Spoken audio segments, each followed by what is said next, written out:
Hey guys, Ryan Hayden here. This is episode update number 16, and I wanted to show you some progress that we made last night on the sermons tool and explain a little bit about how much this stuff costs and how long it takes and how it all works. And so basically, the main progress that we made yesterday had to do with the sermon tool and the back end. And this is just to show how difficult this is. So on the sermons page, one of the things that I really, really wanted to do with this tool is I wanted to set it up so that everything is sortable by scripture. And as easy as that sounds, that's actually not a trivial thing to figure out and to put together, because it's just not.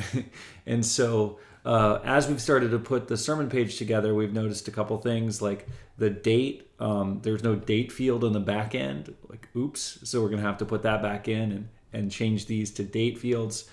But as far as the scripture goes, like the book Genesis here and chapter, those need to be in some easily accessible form. And so what we had before was we just had a text field for Bible text. And the problem with that is it's really hard to parse. And so we'd have to like train people exactly how to put it in there and that kind of thing. And so we decided that the better option would be to allow multiple Bible texts and have this special Bible text picker. And so we had to kind of create this from scratch and make a file with every book of the Bible and then every chapter and verse for every. It was crazy. We had to find some file out there that existed, but it wasn't in the right format, and reformat it and then put it in order. And I'm working with a developer who is not a Christian and doesn't know the books of the Bible and doesn't understand that they're all supposed to be in order. So I had to go through and myself reorder all of that. And it was interesting. But here's what we got. I think it's pretty cool. So we have this Bible drop down here where, I'm sure you've seen stuff like this before, but you probably never thought about how much goes into this. And so let's click on Hebrews. Well, what I wanted this box to have the exact number of chapters that there are in Hebrews. So 13. And give you an example of this, like let's say we choose Psalms. Well, this now needs to have 150, right? Because there's 150 chapters in Psalms. So figuring that out was not trivial at all. And then the other thing I wanted to have multiple Bible texts. And so to do that, I've had to add this button and have the ability to remove them. And so we've got this Bible text thing done.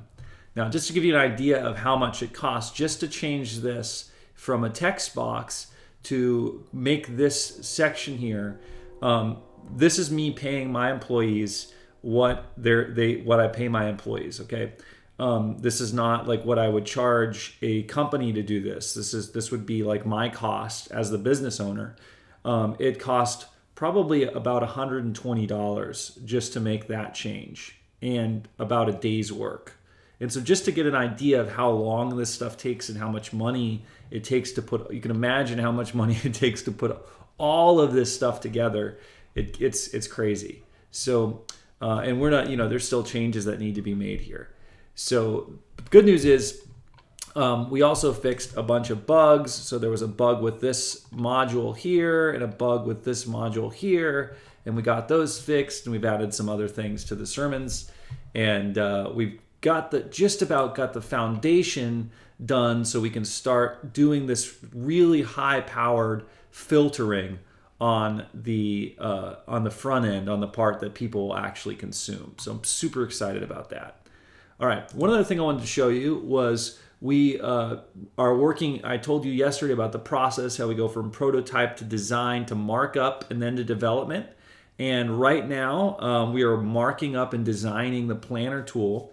And so here I wanted to show you what we've got here. I don't know why this is in Spanish, but so we got this tool right here, this planner, and this is the markup. So this is what I meant by it's just HTML and CSS with maybe a little bit of JavaScript that makes it work, and then I can pass this off to a developer, and they take this and they actually do the work on the back end to tie it to the database and whatnot.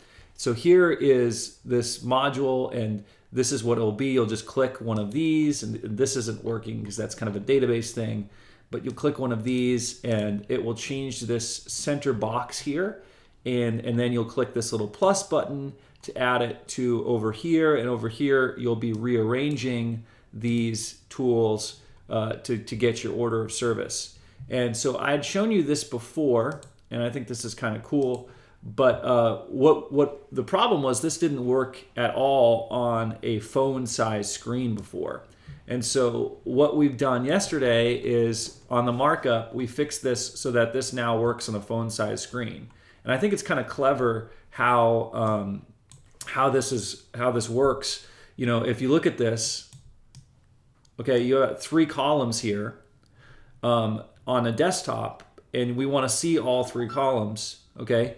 But on a mobile device, you don't have room for that, and there's no easy way to scroll. And so what we did was we consolidated the 2 main columns into these sections, elements and service. So by clicking these buttons on the bottom, we're jumping back and forth.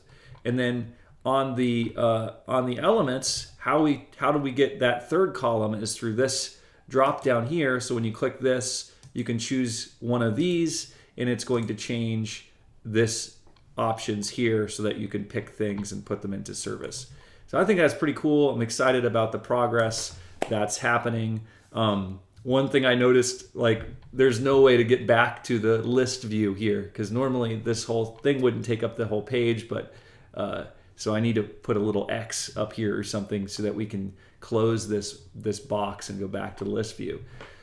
But that's a little bit of just kind of a window into how the progress is going, and you know, it's starting. Things are starting. We're working and we're pushing on getting this done. But a lot of the stuff that's going to happen from here till when all of these tools are ready in, you know, hopefully the beginning of December is my goal to have all these tools ready. I'd like to have the planner tool and at least the prayer tool back end and stuff. I'd like to have those tools done by the middle of November. I mean, the sermon tool and the prayer tool.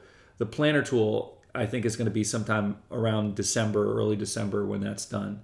But just to give you an idea of how much goes into all of this, and the progress and how we're moving along. So if you have any questions, please ask me. Let me know. You know, somebody suggested some features yesterday. Feature suggestions are welcome. They're great. I can't promise that we'll get them done right away, but the feature suggestions that I've gotten have been fantastic. So keep those coming.